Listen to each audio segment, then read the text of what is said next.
Hello everybody, how are you. बच्चों, हम लोग कर रहे थे solution and colligative property and in that topic up to vapour pressure concept हम लोग ऑलरेडी कवर कर चुके हैं। और प्रीवियस लेक्चर में मैंने आपको कराया था vapour pressure in case of solid plus liquid solution. और मैंने आपको वहाँ पे ये भी बताया था कि देखो वहाँ से फर्स्ट क्वेश्चन क्या बनेगा कि किसी भी प्योर सॉल्वेंट का वेपर प्रेशर सॉल्यूशन से क्या होता है, ज्यादा होता है। लॉजिक हम बता चुके थे।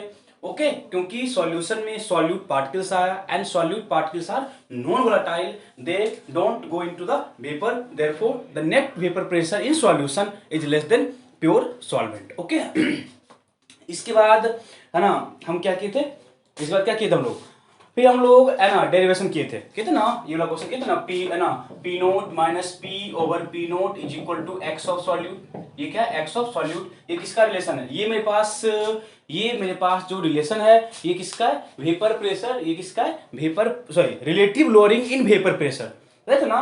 P naught pure form, P solution, P naught pure form. ये बस आप याद रखना कि कौन सा प्योर फॉर्म का है, कौन सा सॉल्यूशन का है, ठीक है। और x that is mole fraction of solute. ये फर्स्ट डेरिवेशन था जो कि आपको बोर्ड में क्वेश्चन क्या पूछेगा, derive the relation between relative lowering in vapour pressure, derive the relation of relative lowering in vapour pressure. Okay, और हम इसको है ना सेकेंड फॉर्म में है ना लिखे थे ना, P naught minus P over P naught is equal to W of solute over M of solute over क्या लिखे थे, डब्ल्यू ऑफ सॉल्यूट ओवर क्या लिखे थे, M of solute plus W of solvent over M of solvent. यहां तक हम लिखे थे, देखो तो यहां तक क्या था ना। अब ये सेकेंड रिलेशन था, बट हम क्या हुए थे यहाँ पे, हम एक अप्रोक्सीमेशन लिए थे।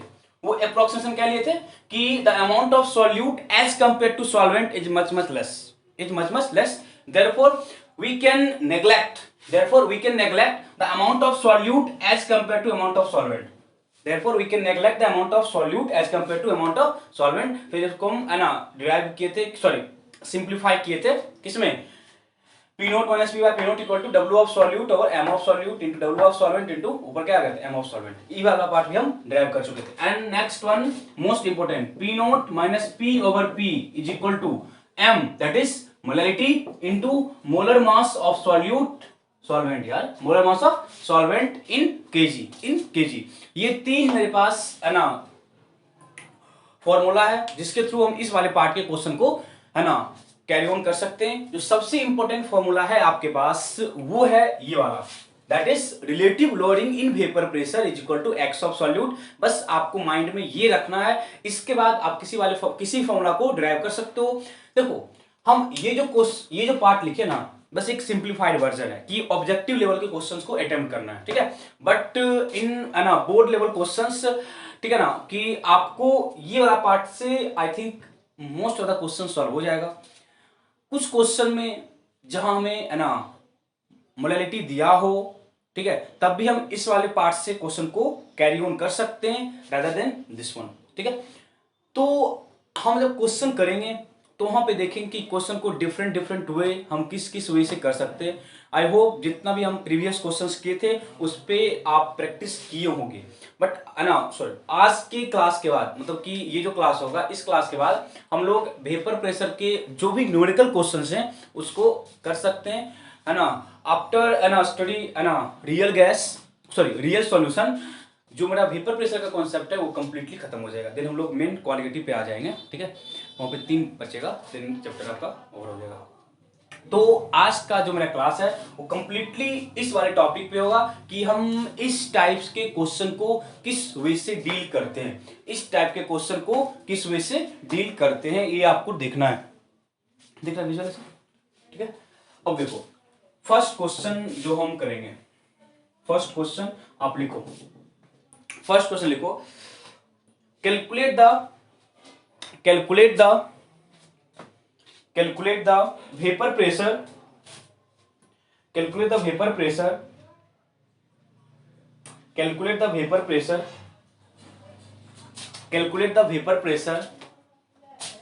of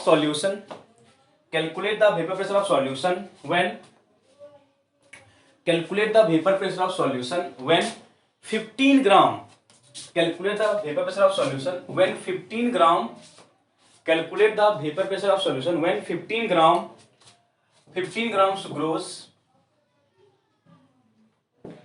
व्हेन 15 ग्राम सुक्रोज, पता सुक्रोज क्या होता है, C12H22O11 sugar, 15 gram sucrose is added, 15 gram sucrose is added, 15 gram sucrose is added, is added, is added in, is added in 500 gram water, is added in 500 gram water, is added in 500 gram water, 500 gram water. If the vapor pressure of pure water, if the vapor pressure of pure water, if the vapor pressure of pure water is 23.8, is vapor pressure, if vapor pressure of pure water is 23.8, जो भी दिया हो उस पे मतलब data आपको clear होना चाहिए। देखो अब बताओ ना, जब vapour pressure of pure water लिखा हुआ है, जब vapour pressure of pure water लिखा हुआ है, दैट इज, ये डेफिनेटली आपको पी नोट होगा, बताओ तो। Vapour pressure of pure form, हम वाटर की बात नहीं कर रहे, हम बोलते हैं पी नोट क्या था, वेपर प्रेशर किसका, प्योर फॉर्म का, किसका था, प्योर फॉर्म का। इट मींस यहाँ पे जो हमको पी नोट दिया हुआ है, पी नोट किसका होगा, प्योर फॉर्म का, पी नोट किसका होगा, प्योर फॉर्म का वेपर प्रेशर। तो बोला ना, अब देखो डिजॉल्व किसको किया है, 15 ग्राम सुक्रोज, डिजॉल्व किसको किया है, 15 ग्राम सुक्रोज। जब 15 ग्राम सुक्रोज को डिजॉल्व किया है, बोलोगे ये सॉल्यूट होगा, ये क्या होगा, सॉल्यूट, ये क्या होगा, सॉल्यूट। आई थिंक यहां तक तो आपको प्रॉब्लम नहीं है। जिसको डिजॉल्व किया, जिसको डिजॉल्व किया वो क्या होगा, वो क्या होगा, सॉल्यूट। तो डिजॉल्व किसको किया है, डिजॉल्व किसको किया है, सुक्रोज, दैट इज सुक्रोज क्या होगा, दैट इज सुक्रोज क्या होगा, सुक्रोज मेरे पास क्या होगा, सुक्रोज मेरे पास क्या होगा, सॉल्यूट, मेरे पास क्या होगा, सुक्रोज सॉल्यूट होगा। अब देखो डिजॉल्व कहां पे किया है, डिजॉल्व कहां किया, 500 ग्राम वाटर, डिजॉल्व कहां किया, 500 ग्राम वाटर, दैट इज ये क्या होगा, सॉल्वेंट, ये क्या होगा, सॉल्वेंट। फर्स्ट ऑफ ऑल देखो ये बेसिक क्वेश्चन है, बेसिक क्वेश्चन है, तो हम लोग सॉल्यूट और सॉल्वेंट को पहचानते हैं। फर्स्ट ऑफ ऑल किसी का कई कई बच्चों को डाउट होता है कि सॉल्यूट कौन सा, सॉल्वेंट कौन सा है। फर्स्ट ऑफ ऑल आपको ये माइंड में रखना होगा which one is solute and which one is solvent. तो यहां तक आपको सिंपली हम बता चुके थे, if physical state is different then the substance which maintain their state is called solvent and the substance which lost their state is called solute। यहाँ पे सुक्रोज अपना स्टेट को लॉस कर चुका होगा, दैट इज वो क्या होगा, सॉल्यूट है। अदरवाइज आप लोगों का जो जनरल है, आप लोग ही जानते हो ना, जिसको डिजॉल्व किए वो सॉल्यूट है और जहां पे डिजॉल्व किए वो क्या है, सॉल्वेंट है। यहाँ तक आपको आइडिया है। चलो अब देखना कॉन्सेप्ट कौन सा लगाना है, vapour pressure of solution find करना है, तो डेफिनेटली कॉन्सेप्ट किसका लगेगा, relative lowering in vapour pressure. किसका लगेगा concept, relative lowering in vapour pressure का ही कॉन्सेप्ट लगेगा। दैट इज हम कॉन्सेप्ट कौन सा लगाएंगे, P naught minus P over P naught is equal to X of solute. क्या लगाएंगे, एक्स ऑफ सॉल्यूट, फॉर्मूला ही लगेगा, हमको बस फॉर्मूला ही होता है। बट देखो अब आपको क्वेश्चन किस वे से करना है वो आप पे डिपेंड है, कि आप पहले एक्स ऑफ सॉल्यूट निकालते हो या जहां पे एक्स ऑफ सॉल्यूट दिया हुआ है उसको आप मास के टर्म में ले जाते हो। इट डिपेंड्स ऑन यू, ठीक है, कि आप पहले ही एक्स ऑफ सॉल्यूट निकाल लो या जहां पे आपको एक्स ऑफ सॉल्यूट लिखा हुआ है आप उसको मास वाले टर्म में ले जाओ। It all depends on you कि क्वेश्चन को कैसे आप सॉल्व करते हो, ठीक है। जैसे सॉल्व करना उस पर करो, डजंट मैटर, ठीक है, बट जिस वे से आपको इजी हो, ठीक है, वो करो। देखो हम बताते हुए, देखो बता यहाँ पे नेग्लेक्शन भी किए थे, नेग्लेक्ट करो ना करो है ना, इससे बहुत ज्यादा कोई फर्क पड़ता नहीं है, इससे कोई बहुत ज्यादा फर्क नहीं पड़ता है। बट देखते हैं क्या करना है। देखो क्या लिखेंगे, P naught minus P over P note, आपको पता होगा इसको हम है ना सिंप्लीफाई किए थे, याद है।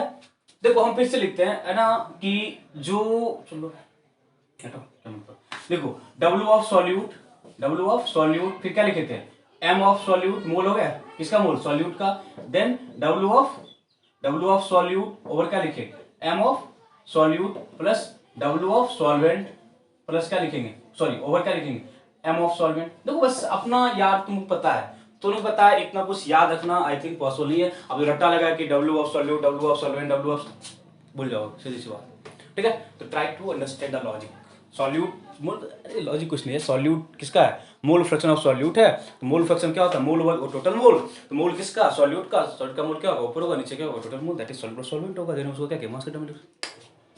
चलो अब देखो, बस इसे वैल्यू पुट करो, वैल्यू पुट करो, P naught pure water 23.8, pure water 23.8 minus क्या लिखोगे, पी ओवर क्या लिखोगे 23.8, बताओ डाउट है, इज इक्वल टू एरो समझना, हम इसके बाद हम इस वाले पार्ट पे आ रहे हैं, ठीक है।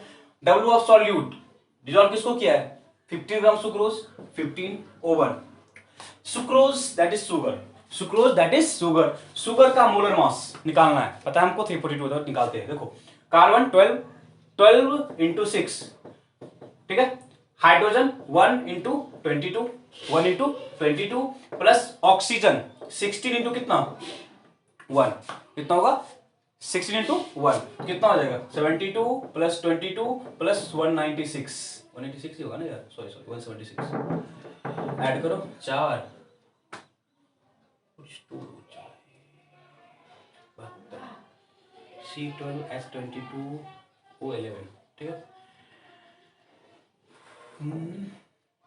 कुछ गड़बड़ कर रहे हैं, 2 2 4 6 10 10, ठीक है, 7 2 9 9 7 16 16 1 17 1 1 1 2, कुछ तो गड़बड़ है, उसका होता है C12H22O11 16 16 176, ये होगा ना 176, हाइड्रोजन का 1, कार्बन का, कुछ तो गड़बड़ है, कुछ तो गड़बड़ है,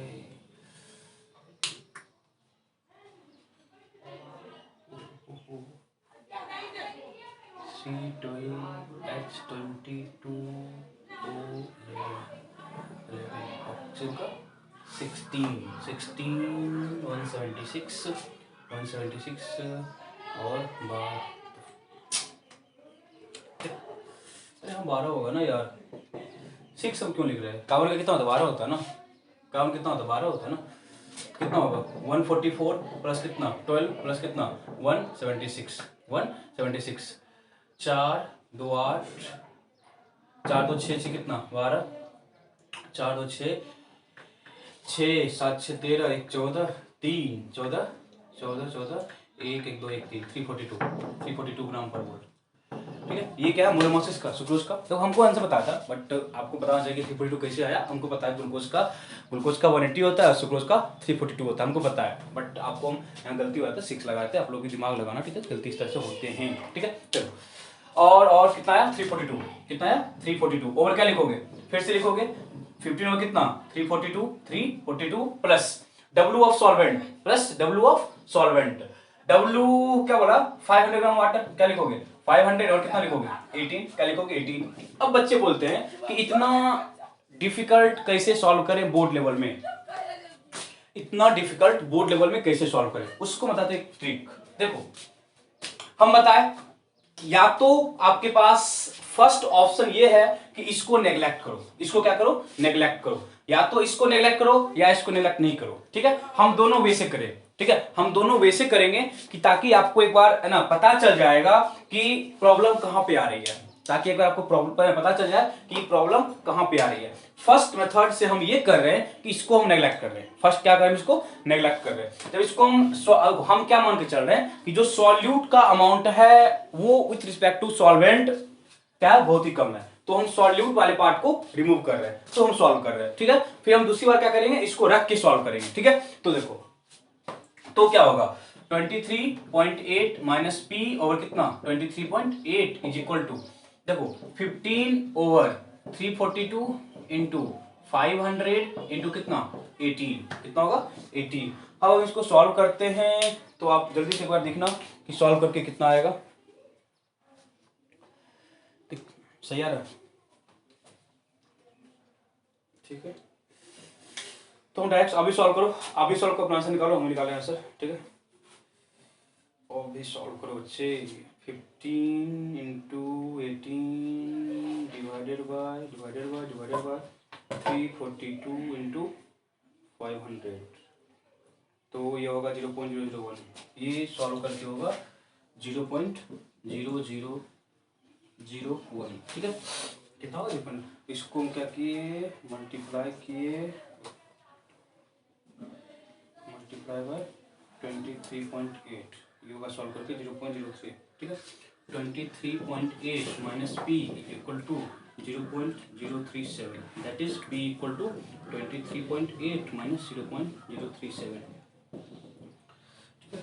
23.8 माइनस 0.037 तो 23.76। देखो अब देखो यहाँ से एक बार हम बताएंगे, यहाँ से पहले हम बताएंगे एक चीज, डाटा क्या है। देखो प्योर सॉल्वेंट समझना, जो आप हम टॉपिक के थे ना, देखो प्योर वाटर का जो वेपर प्रेशर है 23.8 है। जब उसमें हम 15 ग्राम सुक्रोज मिलाए, 15 ग्राम सुक्रोज मिलाए, तो जो वेपर प्रेशर था वो 23.76 हो, कितना हो गया 23.76। बहुत कम का डिफरेंस है, क्योंकि जो सॉल्यूट हम मिलाए थे ना, सॉल्यूट हम बहुत ही कम मिलाए थे। सॉल्यूट बस 15 ग्राम था, 15 ग्राम समझ, 15 ग्राम बहुत कम क्वांटिटी है, 15 ग्राम बहुत कम क्वांटिटी है। इस करके जो वेपर प्रेशर का आपका डिक्रीमेंट आया बहुत ही कम आया है, बहुत ही। देखो इस क्वेश्चन से पहले विजुलाइज करो, ठीक है, कि कैसे हम डाटा को सॉल्व करते हैं, या जो टॉपिक हम किए हैं वो टॉपिक समझ आया कि नहीं। हम टॉपिक क्या किए थे कि जो सॉल्वेंट है, सॉल्वेंट का वेपर प्रेशर डिक्रीज करता है जब उसमें किसी नॉन वोलेटाइल सॉल्यूट को क्या करते हैं, डिसॉल्व करते हैं। तो वो मेरा प्रूफ भी हो रहा है, वो मेरा यहाँ पे प्रूफ भी हो रहा है कि जो सॉल्यूट है उसका वेपर प्रेशर क्या हुआ, डिक्रीज किया है। क्या किया, सॉरी, सॉल्वेंट का जो वेपर प्रेशर है वो डिक्रीज किया, वो मेरा यहाँ पे प्रूफ भी हो रहा है, ठीक है। अब देखो, अभी हम नेग्लेक्ट करके किए, अभी हम क्या किए, नेग्लेक्ट करके किए हैं। अब हम एक बार करेंगे वहां पे बिना नेग्लेक्ट किए हुए, ज्यादा कोई फर्क नहीं पड़ने वाला है, ठीक है। अब जल्दी से इसको फिर नोट करो, जल्दी से इसको नोट करो एक बार, फिर हम आगे प्रोसीड करेंगे। जल्दी से नोट करो,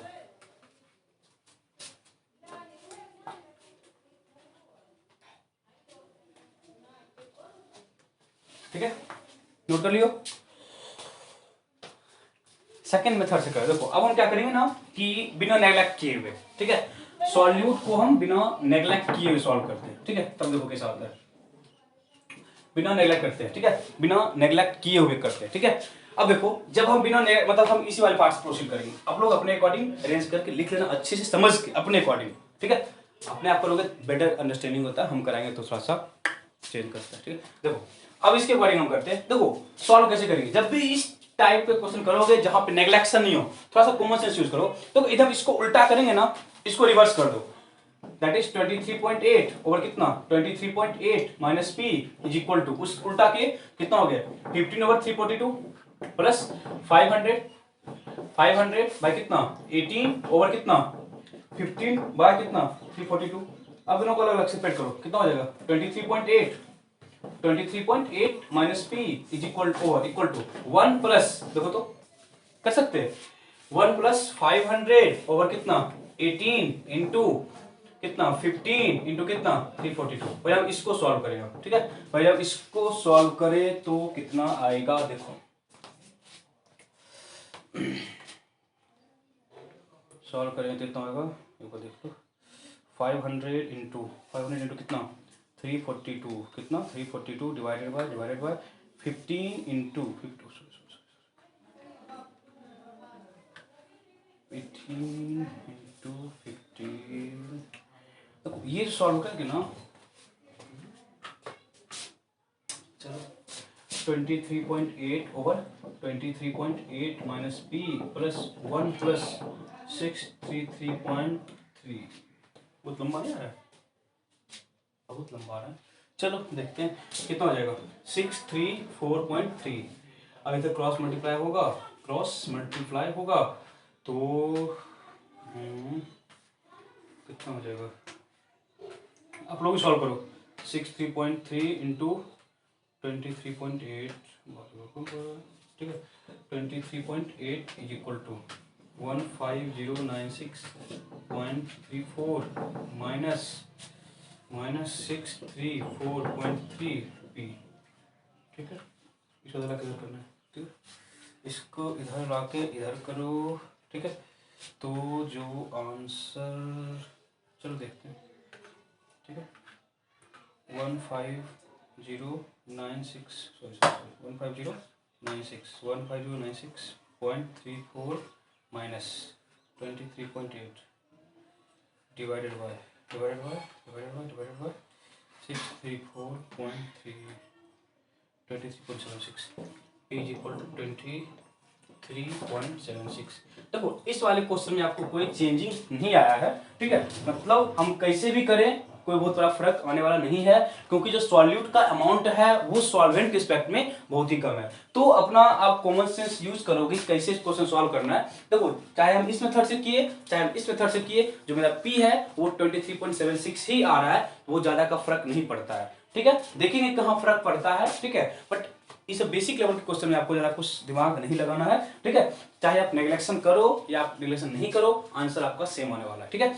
जल्दी से आप लिखो, फिर खुद से एक बार है ना विजुलाइज करना कि हम क्या किए हैं, तो आपको और भी ज्यादा क्लियर हो जाएगा कि कहाँ पे क्या कॉन्सेप्ट हम यूज किए, ठीक है। तो इतना आपका दिमाग काम करना चाहिए, ठीक है। चलो जल्दी से लिखो, फिर हम कोशिश करते हैं नेक्स्ट क्वेश्चन करने का।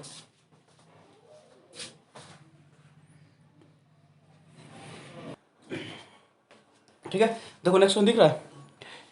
तो क्वेश्चन में पढ़ो डाटा कैसे है, कैसे सॉल्व करना है। अब बताएं कि नेग्लेक्शन कैसे करते हैं, कैसे नेग्लेक्शन कब करेंगे कब नहीं करेंगे, नेग्लेक्शन कब करेंगे कब नेग्लेक्शन नहीं करेंगे। ये वाला पार्ट ज्यादा इंपॉर्टेंट होता है, depending upon the question neglection कब होना है कब नेग्लेक्शन नहीं होना है। देखो calculate the mass of non volatile solute, molar mass हमको दिया हुआ है, दैट इज मेरे पास जो डाटा हमको निकालना है वो नॉन वोलेटाइल सॉल्यूट का मास निकालना है। क्या करना है, नॉन वोलेटाइल सॉल्यूट का मास निकालना है, which should be dissolve in 114 gram octane to reduce its vapour pressure to 80%, to reduce its vapour pressure to 80%। देखो अब इस तरह के क्वेश्चंस कॉमन हैं, इस तरह के क्वेश्चंस आपको कॉमन है for board point of view and for JEE point of view, ठीक है। बोर्ड में तो इस तरह के क्वेश्चंस आपको फ्रीक्वेंटली पूछे जाएंगे, चाहे कोई भी बोर्ड हो, सीबीएसई बोर्ड हो, पंजाब बोर्ड हो, कोई बोर्ड हो, ठीक है। जब एनसीईआरटी के क्वेश्चंस हैं तो किसी भी बोर्ड में बन सकते हैं, और ये अच्छे क्वेश्चंस हैं, अच्छे इंस्टेंस बोल सकते हो ना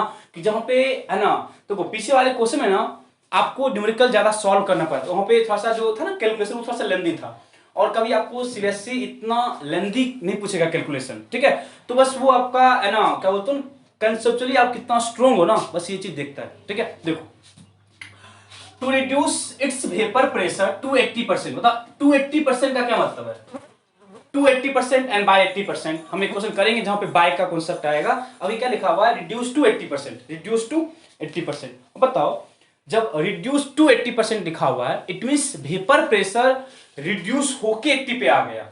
क्या इसका मतलब, वेपर प्रेशर रिड्यूस होके कहां पे आ गया, 80 पे आ गया। कहां पे आ गया, 80 पे आ गया। इसका मतलब ये है, ठीक है। देखो इसका मतलब ये है, इट मींस यदि हम है ना प्योर फॉर्म, यदि हम प्योर फॉर्म का वेपर प्रेशर पी नोट मान ले, कितना मान ले, प्योर फॉर्म का वेपर प्रेशर पी नोट मान ले, देन जो वेपर प्रेशर है of solution, vapour pressure of solution क्या बोला, रिड्यूस टू 80%, मतलब 80% हो चुका है। क्या क्या है, 80% हो चुका है। क्लियर है सब कुछ, दैट इज जो फाइनल है दैट इज पी। देखो ना जब सॉल्यूट को डिसॉल्व किया अच्छे बन गया सॉल्यूशन, और सॉल्यूशन वाले केस में हम लोग पी लिखे थे ना कि पी नोट। पी नोट कहां पे था, प्योर फॉर्म में, तो पी कितना हो जाएगा, पी नोट इंटू 80/100। बताओ डाउट है किसी का, तक हम बाय वाला भी करेंगे, आपको पता चल जाएगा क्या करना है, ठीक है। तो ये कितना हो जाएगा, कट गया, कितना हो जाएगा 8 पी नोट बाय कितना 10। बोला ना देखो रिड्यूस टू 80%, मतलब इनिशियली जो था उसका उससे 80% रिड्यूस हो गया। क्या हो चुका है, रिड्यूस हो चुका है, रिड्यूस टू 80%, ठीक है। कितना हो गया 8 पी नोट बाय 10। अब आपको पी भी पता है, आपको पी नोट ही पता है, हमको निकालना सॉल्यूट का मोल, सॉरी सॉल्यूट का मास, दैट इज देखो फॉर्मूला पता है हमको, एक्स ऑफ सॉल्यूट। फिर हम एक्स ऑफ सॉल्यूट को मास वाइटा में क्या करेंगे, नोट करेंगे। एक्स ऑफ सॉल्यूट को मास के टर्म में क्या करेंगे, लिखेंगे कहां पे, मास के टर्म में, that is P naught minus P over P naught is equal to X of solute था, तो हम इसको लिख देते हैं, ठीक है। क्या लिखे थे, डब्ल्यू ऑफ सॉल्यूट, हम उतना नहीं लिख रहे यार, फॉर्मूला पता है आपको, फॉर्मूला पता है ना, बस बोलते हैं सुनना, डब्ल्यू ऑफ सॉल्यूट, हमको सॉल्यूट का मास निकालना है। क्या करना है, सॉल्यूट का मास निकालना है, ओवर मोलर मास, मोलर मास 40 दिया हुआ है, ओवर क्या था W of solute plus W of solvent over mass of molar mass of solvent. तो सॉल्वेंट क्या बोला, 114 ग्राम ऑक्टेन, 114 ग्राम ऑक्टेन, तो 114 ग्राम। अब देखो यहाँ पे वाटर नहीं है, तो ऑक्टेन पता है क्या होता है? ऑक्टेन क्या होता है पता है? हॉट का होता है, वो 10 क्लास तक करे हो देना। ऑक्टेन क्या होता है? C8H18, C8H18 क्या होता है? ऑक्टेन। तो 12 8 जा 96 प्लस 18 कितना हो जाएगा? 114 ग्राम मोलर मास है किसका? ऑक्टेन का। किसका? ऑक्टेन का जो मोलर मास है वो कितना है? 114 ग्राम। कितना है? 114 ग्राम। अब देखो फर्स्ट हम कर रहे हैं नेग्लेक्ट, देख सेकेंड हम करेंगे बिना नेग्लेक्ट किए हुए। क्या करेंगे? बिना नेग्लेक्ट किए हुए, और बताएंगे। अब देखो क्वेश्चन आपके माइंड में अराइज होगा कि सर आप तो यहाँ पे कर रहे हो, एक बार नेग्लेक्ट करके एक बार बिना नेग्लेक्ट किए हुए, हम बोर्ड में कैसे करेंगे? बोर्ड में क्या करें? बोर्ड में क्या दिमाग लगाए कि नेग्लेक्ट करे कि नेग्लेक्ट नहीं करे, तो हम बताएंगे। ऐसा नहीं कि आप बोर्ड में दोनों से करोगे, नेग्लेक्ट करके भी करोगे और बिना नेग्लेक्ट किए हो करोगे, ऐसा नहीं है। हम बता देंगे आपको किस कॉन्सेप्ट से आपको ये पता चल जाएगा कि यहाँ पे हम नेग्लेक्ट करें, कहां पे हम नेग्लेक्ट नहीं करें। ठीक है, वो आपको बहुत ना विजुलाइज हो जाएगा, इजिली विजुलाइज हो जाएगा। ठीक है, देखो सपोज हम नेग्लेक्ट करते हैं, ठीक है, सपोज हम क्या किए? नेग्लेक्ट किए। जब नेग्लेक्ट किए तो विथ रिस्पेक्ट टू सॉल्वेंट हम सॉल्यूट के मोल को नेग्लेक्ट कर दिए, सॉल्यूट के मोल को दैट इज अमाउंट को नेग्लेक्ट किए। तो डाटा पुट करो, पी नोट माइनस पी कितना हो गया? 8 पी नोट बाय कितना? 10 ओवर कितना? पी नोट कितना? P naught is equal to W over कितना? 40 इंटू ये कितना हो जाएगा? वो नहीं हो जाएगा ना, ऐसे करो 114 इंटू कितना? 114, ये तो कट गया, ये क्या होगा? कट गया। अब देखो यहां से आप पी नोट को भी बाहर निकाल सकते हो, तो कितना हो जाएगा? 1 minus 8 by 10 is equal to कितना? डब्ल्यू बाय 40 कितना? डब्ल्यू बाय 40 कितना हो जाएगा? 10 minus 8 that is 2 by 10 that is 2 8 minus 10 minus 8 कितना? 2 बाय 10, तो 2 by 10 is equal to W by 40 that is W is equal to 8 gram, W equal to 8 gram. It means जब हम neglect किए हैं, जो मेरे पास नॉन वोलेटाइल सॉल्यूट का जो अमाउंट आया है, जो नॉन वोलेटाइल सॉल्यूट का जो अमाउंट आया है वो कितना आया? 8 ग्राम। कितना आया? 8 ग्राम। अब देखो क्या कॉन्सेप्ट यहां पे आप यूज करो। हम चलो अभी इसको होल्ड करते हैं, कब हम विजुलाइज करेंगे कि नेग्लेक्शन है या नेग्लेक्शन नहीं है। तो हम सेकेंड मेथड करते हैं बिना नेग्लेक्ट किए। सेकेंड क्या करेंगे? बिना नेग्लेक्ट किए। देखो हम इसको डायरेक्ट यहां लिखते हैं, इस वाले आइटम में कुछ नहीं आता ना, चेंज आपको इस साइड आता है, तो हम इस वाले को तुरंत क्या लिख लिए? 2 बाय 10। जब हम सिंप्लीफाई किए तो 2 बाय 10 ही आ रहा ना यार, वहां पे कोई फर्क पड़ेगा? इस वाले पार्ट में कोई फर्क पड़ेगा? पी नोट और पी में कोई फर्क पड़ेगा? नहीं है ना, फर्क इस वाले पार्ट में पड़ता है जहां पे आपको अमाउंट वाला टर्म लिखा हुआ है। तो क्या लिखे थे? W बाय 40 ओवर क्या लिखे? W बाय 40 प्लस 114 बाय कितना? 114। तो अब हम सॉल्यूट के अमाउंट को नेग्लेक्ट नहीं कर रहे, नेग्लेक्ट नहीं कर रहे हैं। तो देखो कितना हो जाएगा, हम पता है ना, इसको जब सॉल्व करना हो तो इसको उल्टा कर दिया करो। जो इसको उल्टा करोगे ना कितना होगा? 10/2। कितना होगा? 10/2। उल्टा किए 1 प्लस, देखो ये तो 1 ही है ना, ये 1 ही है ना, देखो ना 1 उल्टा करके लिखो पहले, उल्टा करके लिखे ना, एक रुक जाओ, कितना? इसको आप उल्टा करो कितना होगा?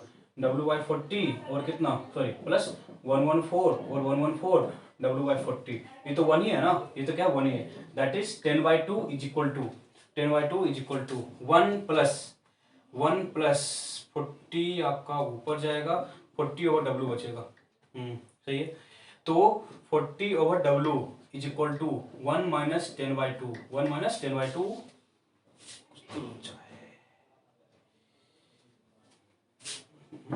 इसी को कर दो, इसे लिखो 40/W is equal to 10/2 minus 1, कितना हो जाएगा? 40/W is equal to 10 minus 2 कितना? 8 बाय कितना? 2, तो W आपका आएगा 10 ग्राम। W आपका कितना आएगा? 10 ग्राम। देखो जब हम यहाँ पे सॉल्व किए ना तो W मेरे पास कितना आया? 8 ग्राम। जब हम वहां पे सॉल्व किए W कितना आया? 10 ग्राम। कितना है? 10 ग्राम। इट मीन्स जब हम सॉल्यूट के अमाउंट को with respect to solvent neglect किए तो जो सॉल्यूट का अमाउंट आया वो कितना आया? 8 ग्राम। बट जब हम सॉल्यूट के अमाउंट को सॉल्वेंट के अमाउंट के रिस्पेक्ट में नेग्लेक्ट नहीं किए तो मेरे पास कितना आया? 10 ग्राम। अब क्या आंसर क्या है? आंसर क्या होगा बताओ, आंसर कौन सा? ये सही है या वो सही है? दोनों में से कौन सही है, विथ नेग्लेक्शन और विदाउट नेग्लेक्शन?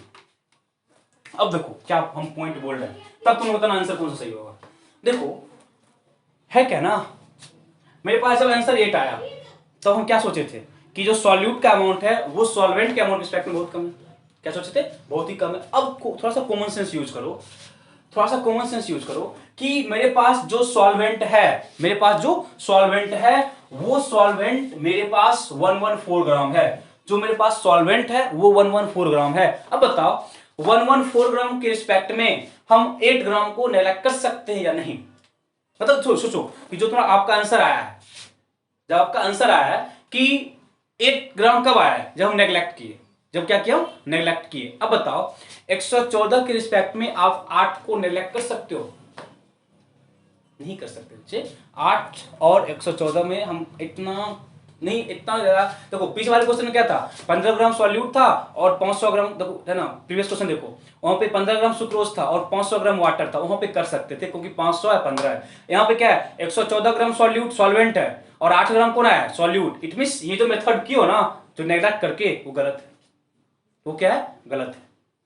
ठीक है, वो क्या गलत है। इट मींस ये आपको एक्यूरेट आंसर है जहां पे हम नेग्लेक्ट नहीं किए थे।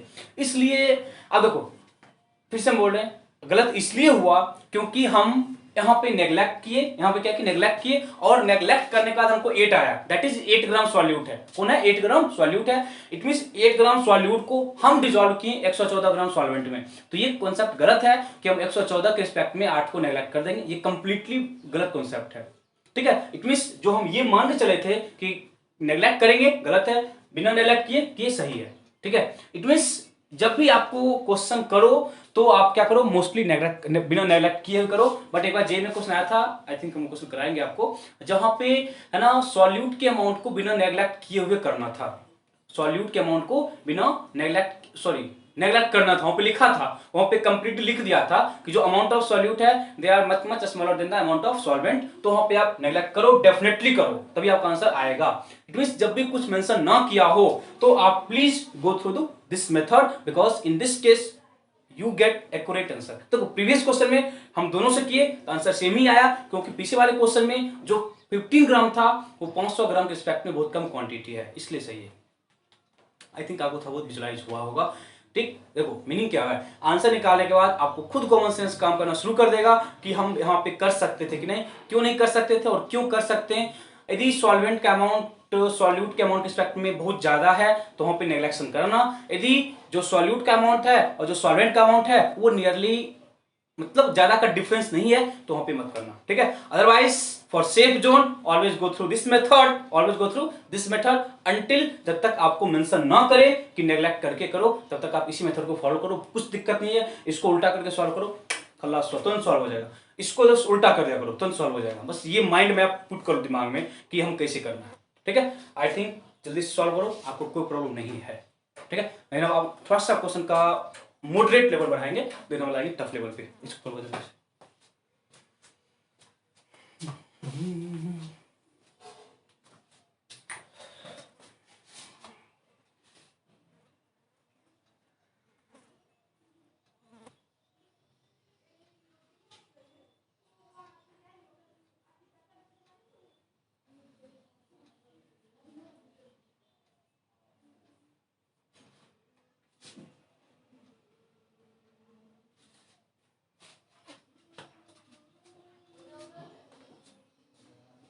लिख लियो, चलो अब हम देखते हैं थोड़ा सा डिफरेंट टाइप का क्वेश्चन। क्वेश्चन लिखा देंगे, लिखने में टाइम लगता है बेटा।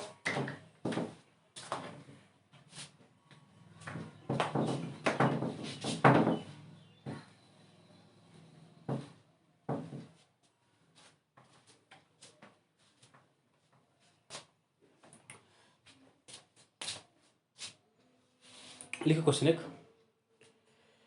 क्वेश्चन लिखना कि क्वेश्चन क्या है, क्वेश्चन क्या है। देखो क्वेश्चन, चलो चलो चलो चलो,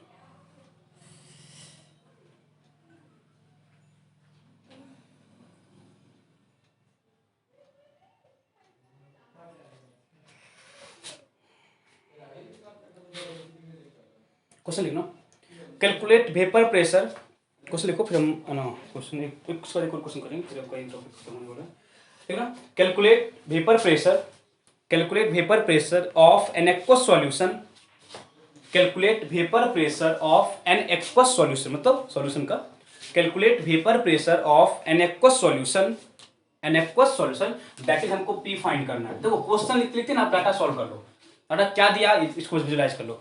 calculate vapour pressure, calculate vapour pressure of an aqueous solution, calculate vapour pressure of an aqueous solution containing 5% by mass of urea, containing 5% by mass, containing 5% by mass, containing 5% by mass of urea, containing 5% by mass of urea। पता नहीं urea का molar मास क्या होता है, urea का formula क्या होता है, NH2CO NH2, NH2CO NH2, containing 5% by mass urea at 298 kelvin.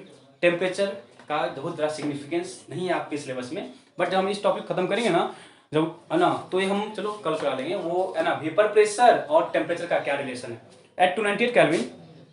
और आपको दिया हुआ है the vapour pressure of water, the vapour pressure of water, vapour pressure of water at 298 kelvin is equal to 23.75 is equal to 23.75 mm of Hg, 23.75 mm of Hg।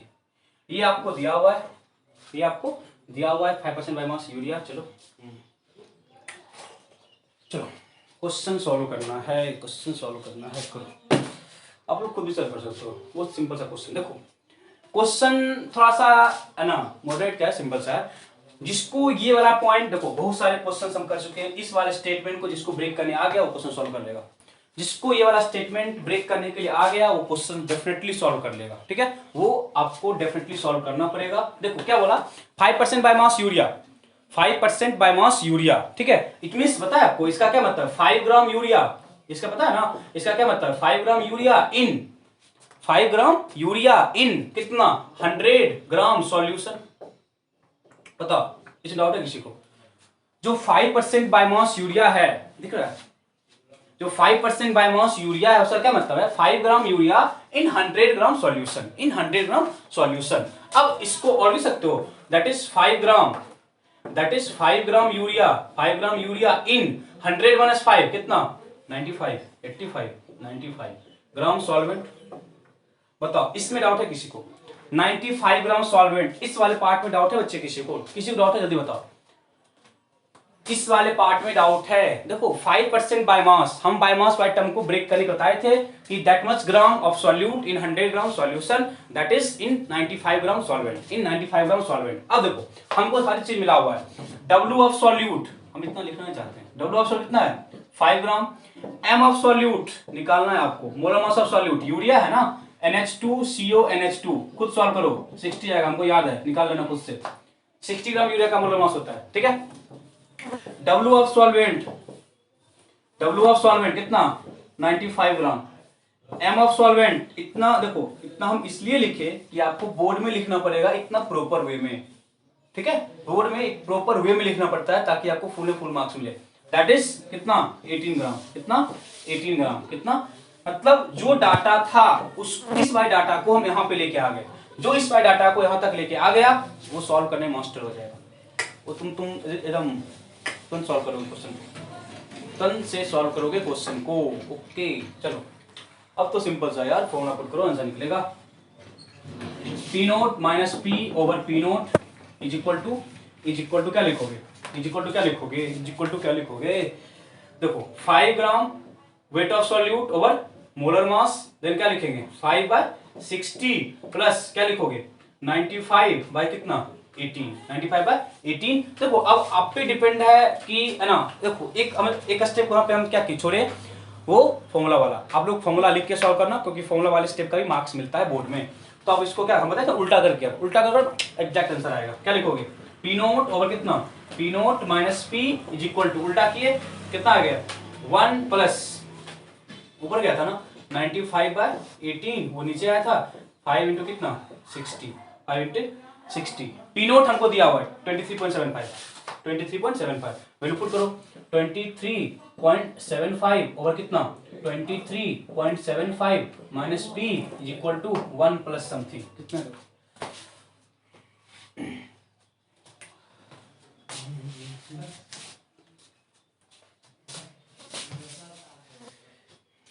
देखो क्या है 60 है ना यार, हाँ 95 इंटू 60 डिवाइडेड बाय 18 इंटू 5, ठीक है 63.3 है, ये है आपको 63.33, 64 हो जाएगा, कितना हो जाएगा 64.3 इधर आएगा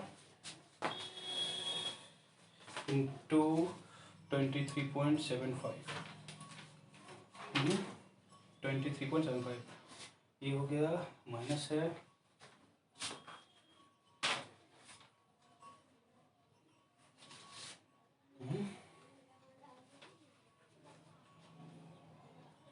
तो हो गया कितना हो गया ना, इसमें से हम माइनस करेंगे किसको 23.75 को हम फिर डिवाइड करेंगे 64.3 से, तो जो आएगा आंसर मेरा P आएगा 23.02 mmHg।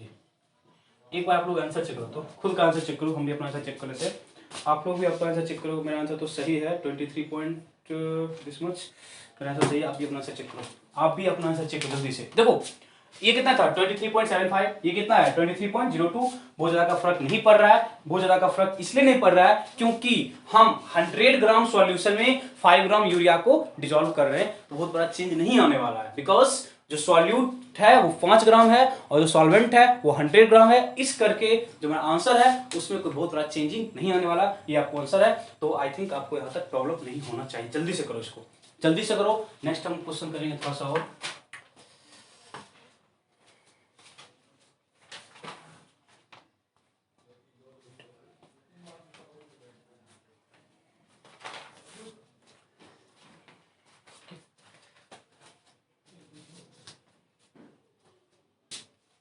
ठीक है लिख लिए।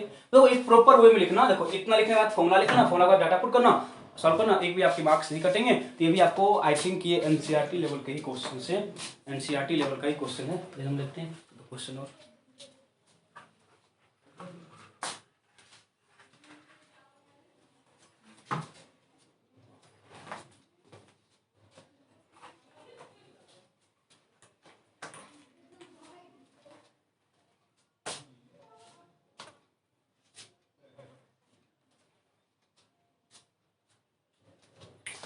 चलो लिख लिए, एक क्वेश्चन लिखो, क्वेश्चन लिखो पहले। The vapour pressure of water, the vapour pressure of water, the vapour pressure of water, the vapour pressure of water is 12.3 kilo pascal. The vapour pressure of water that is P note लिख सकते हैं, बताओ 12.3 kilo pascal, 12.3 kilopascal. The vapor pressure of water is 12.3 kilopascal at 300 Kelvin. At 300 Kelvin. 12.3 kilopascal at 300 Kelvin. At 300 Kelvin. हमको निकालने बोला है calculate, निकालने बोला है कैलकुलेट वेपर प्रेशर ऑफ, हमको निकालने के लिए बोला है calculate vapour pressure of, calculate vapour pressure of 1 molar solution, calculate vapour pressure of 1 molar solution of solute in it, of solute in it. देखो क्वेश्चन बहुत इजी है, हम क्वेश्चन को दो डिफरेंट मेथड से करेंगे, one is from exact formula, another is from जो इसका एक है ना ट्रेडिशनल फॉर्मूला है, that is P naught minus P over P naught equal to X of solute. ये एक इससे करेंगे, एक हम उस वाले फॉर्मूला से करेंगे जहां पे हम मोलैलिटी का कॉन्सेप्ट लेके आए थे। क्यों? क्योंकि यहाँ जो वर्ड लिखा हुआ है मोलर, यहाँ जो वर्ड लिखा हुआ है molar that is molality, that is molality, इस वाले टर्म पे भी आएंगे। चलो फर्स्ट ऑफ ऑल जो इसका ट्रेडिशनल फॉर्मूला है उससे चलते, देन हम आएंगे अच्छे वाले फॉर्मूला पे।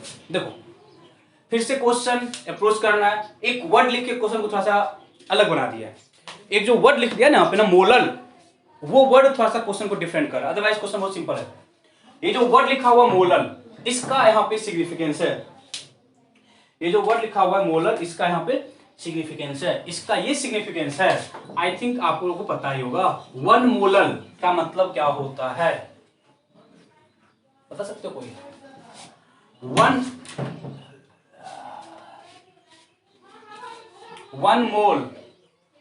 Mole of solute in 1 mole of solute in 1 kg of solvent, याद है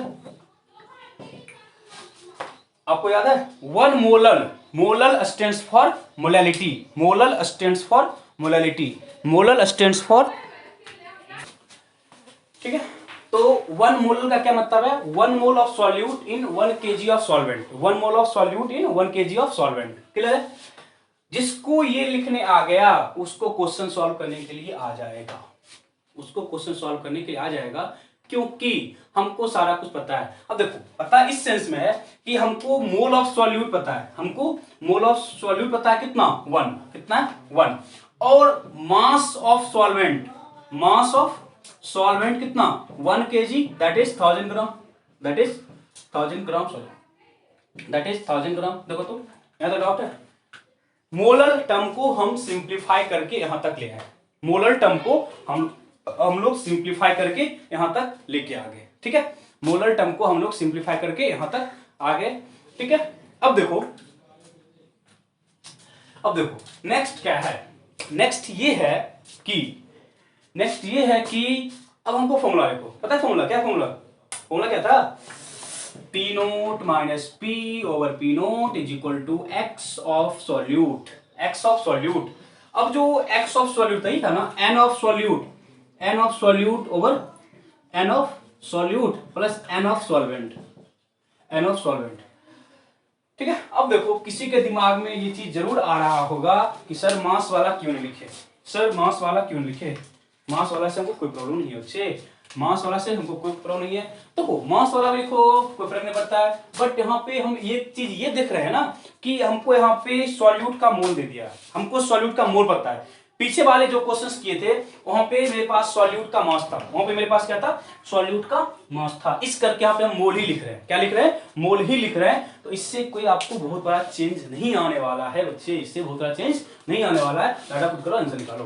पी नोट 12.3 माइनस कितना पी ओवर कितना 12.3 ओवर 12.3 इज इक्वल टू क्या लिखोगे? मोल ऑफ सॉल्यूट कितना 1 ओवर 1 प्लस 1000/18। बोलो डाउट है? मास ऑफ सॉल्वेंट पता है 1000 ग्राम और molar mass of solvent water है दैट इज 18, सॉल्व करो, आंसर निकालो। ये आपको होगा 55.5, यदि याद होगा तो बताए थे 1000/18 that is molarity of pure water, तो सॉल्व करके कितना होने वाला है देखते हैं। 56.5 1/56.5, थोड़ा सा लेंथी कैलकुलेशन हो जाएगा बट करना तो पड़ेगा बच्चे। 1/56.5 0.017 इंटू 12.3 0.217 कौन 12 से मल्टीप्लाई कर देंगे तो 12.3 माइनस 0.217, तो जो पी आएगा मेरा, पी आएगा 12.083। देखो कम तो हुआ है ना, देखो तो पी नोट कितना था, देखो ना पी नोट कितना था, पी नोट मेरे पास 12.3 था, अब मेरे पास कितना आ रहा है 12.083 किलो पास्कल, कितना आ रहा है 12.8 किलो पास्कल। तो ये देखो कम तो हुआ है ना, जो मेरा पॉइंट था कम होना चाहिए, 12.3 है 12.083 है, कम हो रहा है, कोई दिक्कत नहीं, कम हो रहा है इट मींस हम सही जा रहे हैं, मतलब जो आंसर है वो डेफिनेटली सही है, कोई दिक्कत नहीं है इसमें। पता दिक्कत है यार, हम बस 1 मोलर को सिंप्लीफाई किए, हम लोग बस 1 मोलर को सिंप्लीफाई किए और अब कुछ भी नहीं किए हैं। आपको 1 मोलर को सिंप्लीफाई करने के लिए आ गया, फिर आपको क्वेश्चन में कोई भी प्रॉब्लम नहीं होने वाला है, आपको कोई भी प्रॉब्लम नहीं होने वाला है, ठीक है? तो जल्दी से नोट करो। फिर बताते हैं सेकंड वाला फॉर्मूला। सेकंड वाले फॉर्मूला से ना एक लाइन क्वेश्चन आ जाएगा कि एक लाइन में आपका इसका सॉल्यूशन आ जाएगा कि जहां पे हम फॉर्मूला यूज किए थे ना 12 पॉइंट क्या मोलैरिटी वाला formula, in case of molarity हम कैसे इसको एक लाइन में सॉल्व करेंगे। देखो लिख लियो, जल्दी करो।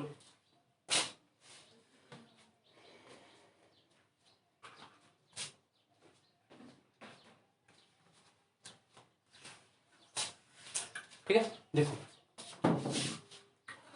बस यही सॉल्व करते हैं। देखो जो मेरा फॉर्मूला था, फॉर्मूला ही था ना, जो मेरा फॉर्मूला था, क्या था फॉर्मूला पता है? कुछ फॉर्मूला क्या था? P naught minus P over P,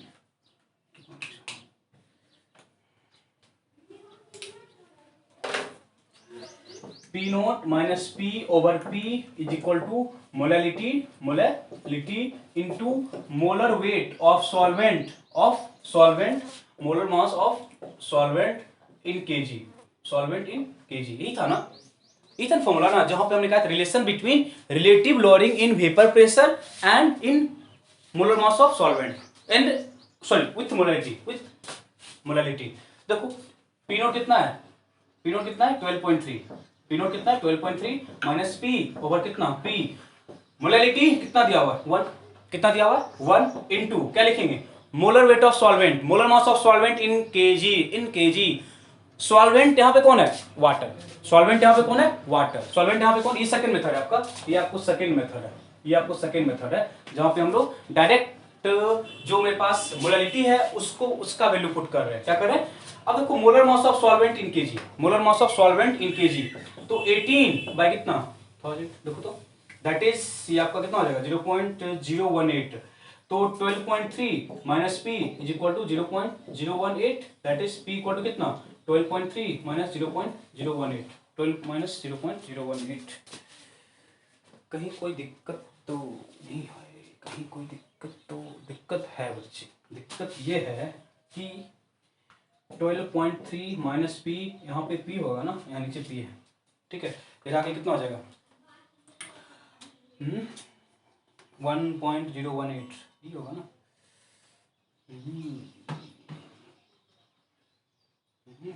math इतना स्ट्रॉन्ग है आप लोगों का।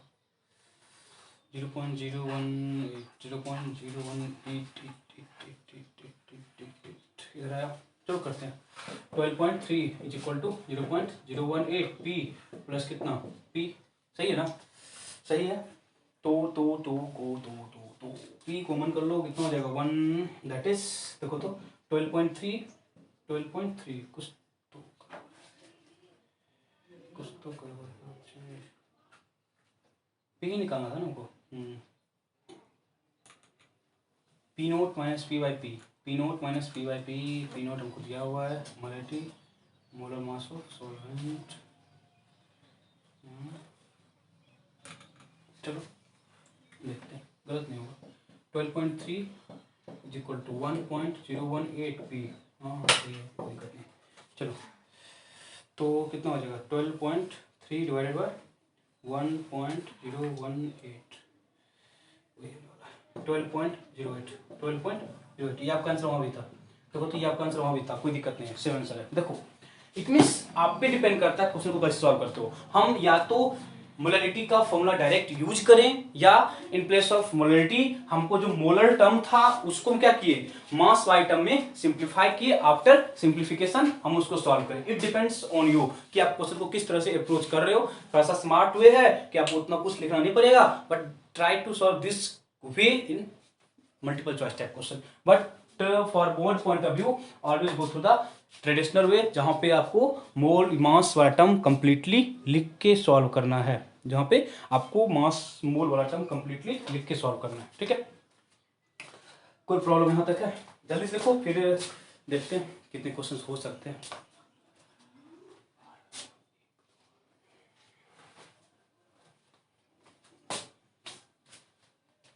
ठीक है, लिख लिए? चलो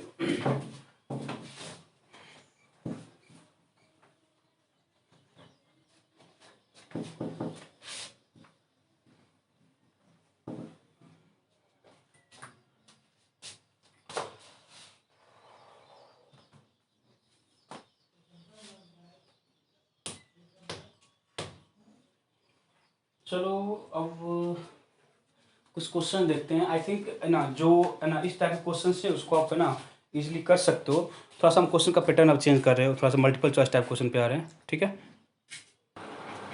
देखो क्वेश्चन है, लिखो the solubility of A volatile salt, non volatile, the solubility of a non volatile salt, the solubility of a non volatile salt in 4 gram, sorry, the solubility of a non volatile salt is 4 gram in 100 gram water। जो solubility है वो क्या है, 4 ग्राम इन 100 gram water. solubility क्या है, 4 ग्राम इन 100 gram water. मतलब ये मतलब कि 100 ग्राम वाटर में मैक्सिमम जो अमाउंट ऑफ सॉल्यूट है that can dissolve is 4 gram at 25 degree Celsius, at 25 degree Celsius, at 25 degree Celsius, ठीक है। अब देखो क्वेश्चन क्या बोला, इफ, आगे लिखो, if 2 gram, 4 gram and 6 gram, if 2 gram, 4 gram, 6 gram salt is added in 100 gram water, if 2 gram, 4 gram, 6 gram of salt is added in 100 gram water, is added in 100 gram water at 25 degree Celsius, added in 100 gram water at 25 degree Celsius, 25 degree Celsius in a system x, y and z। मतलब ये x के लिए है, ये y के लिए है और ये z के लिए। इन system x, y, z, x, y, z, then the vapor pressure will be first option, second option, third option, fourth option। First है x, y, z इस तरह से, सेकेंड है x, y, z इस वे से, थर्ड है z x is equal to y और fourth है x more than y is equal to z, x more than y is equal to z। Option लिखो, पहले ऑप्शन लिख लो, ऑप्शन लिखो जल्दी से, ऑप्शन लिखो। देखो क्वेश्चन क्या बोला है, क्वेश्चन क्या बोला है कि मेरे पास वाटर है, मेरे पास क्या है, वाटर है, वाटर में किसी सॉल्ट के मैक्सिमम 4 ग्राम को हम डिजोल्व कर सकते हैं, मैक्सिमम 4 ग्राम को हम डिजोल्व कर सकते हैं। इट मींस जो मतलब कि 4 ग्राम जो सॉल्ट है ना वो वहां पे कंप्लीटली सॉल्युबल हो सकता है, जो 4 ग्राम सॉल्ट है वो वहां पे कंप्लीटली डिजोल्व हो सकता है, इतना हमको बोला, ठीक है। अब क्या बोला, मेरे पास उसी सॉल्ट को हम तीन डिफरेंट कंपोजिशन में लिए, एक बार 2 ग्राम लिए, एक बार 4 ग्राम लिए, एक बार 6 ग्राम लिए, किसमें, 100 ग्राम वाटर में, 100 ग्राम सॉल्वेंट में। तो जो वेपर प्रेशर है उसका ऑर्डर क्या होगा, उसका ऑर्डर क्या होगा। अब बताओ बच्चे, वेपर प्रेशर क्या होता है, वेपर प्रेशर बताते ना कि जो सॉल्यूशन है उसका वेपर प्रेशर प्योर सॉल्वेंट से कम होता है, क्या होता है, कम होता है। अब देखना 2 ग्राम है, 4 ग्राम है और क्या है, 6 ग्राम है, और क्या बोला 4 ग्राम उसका क्या है, सॉल्युबिलिटी है, 4 ग्राम उसका क्या है, सॉल्युबिलिटी है। इट मींस मैक्सिमम जो अमाउंट वो डिसॉल्व कर सकता है वो 4 ग्राम है, वो क्या है, 4 ग्राम है। अब बताओ इस वाले पार्ट हम बाद में आएंगे। 100 ग्राम में 2 ग्राम सॉल्यूट है, 100 ग्राम में 4 ग्राम सॉल्यूट है, तो ज्यादा वेपर प्रेशर कहां पे होगा, ज्यादा वेपर प्रेशर कहां पे होगा। यदि आपको इस चीज का आइडिया है कि वेपर प्रेशर सॉल्यूट को डिसॉल्व करने पे कम होता है तो आप इस वाले क्वेश्चन को तुरंत करोगे। देखो हम बताए थे ना वेपर प्रेशर सॉल्यूशन का डिक्रीज करता था, क्यों, बिकॉज जब हम उसमें सॉल्यूट डिसॉल्व करते हैं ना, सॉल्यूट नॉन वोलेटाइल है, सॉल्यूट क्या है, नॉन वोलेटाइल। जब सॉल्यूट नॉन वोलेटाइल है ना तो वो सरफेस के पोजीशन को ऑक्यूपाई करता है, जब सरफेस को ऑक्यूपाई किया ना तो जो इवेपोरेशन का रेट है वो क्या होता है, डिक्रीज करता है, वो क्या करता है, डिक्रीज कर गया। जब वो डिक्रीज कर गया तो जो वेपर प्रेशर है वो क्या हो जाएगा, कम हो जाएगा। अब बताओ फर्स्ट वाले सॉल्यूशन में 2 ग्राम था, सेकंड वाले में क्या है, 4 ग्राम है, तो 2 ग्राम जो सॉल्यूट है वो कम है as compare to 4 gram. It means जो x है उसका वेपर प्रेशर ज्यादा होगा y से, because in case of x जो अमाउंट ऑफ सॉल्यूट है वो क्या है, कम है as compare to y। It means जो x है उसका जो वेपर प्रेशर है वो y से ज्यादा होगा, वो y से क्या होगा, ज्यादा होगा। अब आ जाओ नेक्स्ट वाले में। अब देखो एक वर्ड जो पहले लिखा हुआ ना कि जो इसकी सॉल्युबिलिटी है वो 4 ग्राम है, यदि ये वर्ड नहीं लिखा होता कि 4 ग्राम सॉल्युबिलिटी है, यदि ये वर्ड नहीं लिखा होता कि 4 ग्राम सॉल्युबिलिटी है तो जो मेरा आंसर है क्या होता है एक्स वाई जेड। क्यों? 4 ग्राम है फिर 6 ग्राम है, 4 ग्राम अमाउंट ऑफ सॉल्यूट क्या है कम है as compare to 6, then x y z order होता है। बट सॉलिबिलिटी लिख के ना थोड़ा सा क्वेश्चन को कॉम्प्लिकेटेड कर दिया। सॉलिबिलिटी का ये मतलब हुआ ना बच्चे, वो मैक्सिमम इतना डिजोल्व करा सकता है, वो मैक्सिमम इतना डिजोल्व कर सकता है। जब वो मैक्सिमम इतना डिजोल्व करा सकता है, इट मींस जो 6 ग्राम है उस 6 ग्राम में 4 ग्राम ही डिजोल्व हुआ होगा, 2 ग्राम अभी भी क्या होगा अनडिजोल्व होगा। इसका ये मतलब है। इट मींस जो ये सॉल्वेंट है 100 ग्राम, जो सॉल्वेंट है 100 ग्राम वो मैक्सिमम 4 ग्राम को डिजोल्व कर सकता है। दैट इज जो 2 ग्राम एक्स्ट्रा सॉल्ट है वो पड़ा रहेगा वहां पे। यदि वो पड़ा हुआ है इट मींस वो उस सरफेस पे नहीं आया होगा, जहां से वाटर सरफेस को लीव कर रहा है सरफेस पे नहीं होगा, वो नीचे जमा हो गया, क्रिस्टल के फॉर्म में अभी भी जमा होगा। यदि वो in the form of crystal surface पे जमा है, देन जो वाटर मॉलिक्यूल 4 ग्राम में सरफेस को लीव कर रहा था उतना ही अभी भी लीव कर रहा होगा। बताओ जल्दी समझ आया कि नहीं?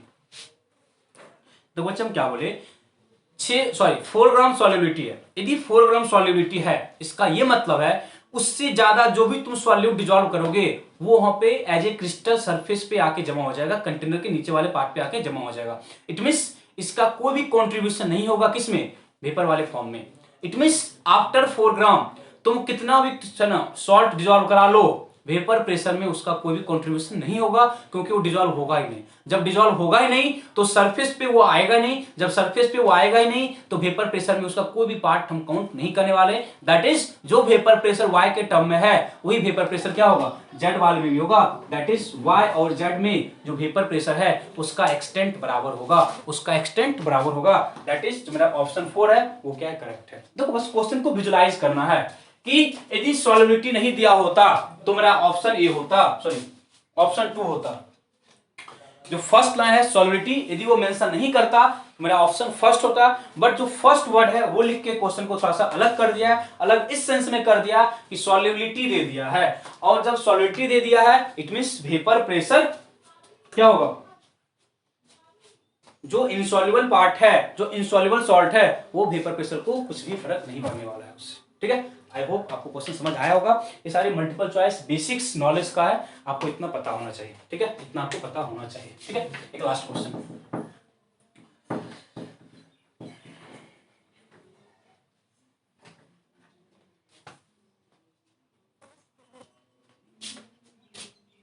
चलो चलो देखते हैं। बहुत सिंपल सा क्वेश्चन है, आप ओपन कर लोगे। बॉइलिंग पॉइंट हमको कोई है ना सॉल्वेंट, कोई सॉल्यूट है ए बी सी और डी, 3 सॉल्यूट है, 4 है, ये 4 है। इसका बॉइलिंग पॉइंट 80 डिग्री सेल्सियस है, इसका बॉइलिंग पॉइंट 65 डिग्री सेल्सियस है, इसका बॉइलिंग पॉइंट 184 डिग्री सेल्सियस है, इसका बॉइलिंग पॉइंट 212 डिग्री सेल्सियस है respectively, which show highest vapour pressure at room temperature. At room temperature vapour pressure maximum किसका होगा, vapour pressure maximum किसका होगा, निकाल सकते हो। At room temperature vapour pressure ज्यादा किसका होगा। अरे यार देखो, बॉइलिंग पॉइंट और वेपर प्रेशर में क्या रिलेशन है, यदि आप ये फाइंड कर पा रहे हो तो यहाँ पे क्वेश्चन सॉल्व कर लोगे। देखो बताओ, जिसका बॉइलिंग पॉइंट ज्यादा होगा, जिसका बॉइलिंग पॉइंट ज्यादा होगा उसका वेपर प्रेशर कम होगा कि ज्यादा होगा। जिसका बॉइलिंग पॉइंट ज्यादा होगा उसका वेपर प्रेशर कम होगा कि ज्यादा होगा। बताओ जल्दी से बताओ। बॉइलिंग पॉइंट ज्यादा है, बताओ देखो ना, ज्यादा बॉइलिंग पॉइंट होगा इट मींस वेपर तो ना वो बॉयल बाद में होगा। यदि बॉयल बाद में होगा तो वेपर में क्या होगा, वेपर प्रेशर कम होगा। बस ये पॉइंट आप याद रखना, boiling point is inversely proportional to vapour pressure. ये बहुत इंपॉर्टेंट पॉइंट है, इसको याद रखना। जब हम रियल वाला पार्ट करेंगे दैट इज रियल सॉल्यूशन, वहां पे हम इस चीज का यूज करेंगे। बॉइलिंग पॉइंट वेपर प्रेशर के इनवर्सली होता है। सिंपली देखो ना, कोई जल्दी बॉयल हो रहा है, कोई बाद में बॉयल हो रहा है, मतलब बाद में तो क्या उसका बॉइलिंग मतलब क्या, वो हाई टेम्परेचर पे वहां पे इवेपोरेशन है ना कैरी आउट हुआ होगा, और उसका बॉइलिंग पॉइंट भी क्या है ज्यादा है, बॉइलिंग पॉइंट भी क्या है ज्यादा है। जब बॉइलिंग पॉइंट ज्यादा है इट मींस इसका ये मतलब है जो इवेपोरेशन है वो कम हुआ होगा, ये मतलब है ना, वेपर क्या होगा कम हो रहा होगा। उतना दिमाग मतलब तुम लोग बस इतना याद रखो कि बॉइलिंग पॉइंट वेपर प्रेशर के इनवर्सली होता है। यदि बॉइलिंग पॉइंट वेपर प्रेशर के इनवर्सली है, जिसका बॉइलिंग पॉइंट सबसे कम है, that is vapour pressure of B क्या होगा, मैक्सिमम, वो क्या होगा, मैक्सिमम, क्या होगा, मैक्सिमम।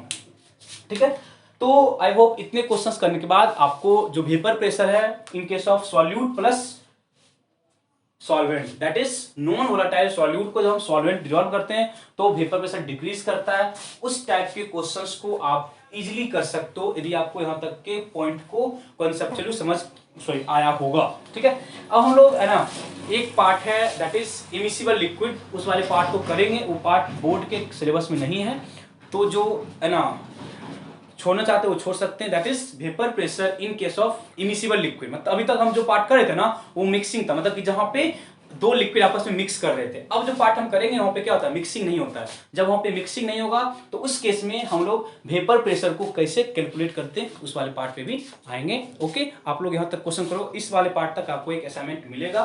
ठीक है, तब तक के लिए थैंक्स, करो क्वेश्चन। ओके।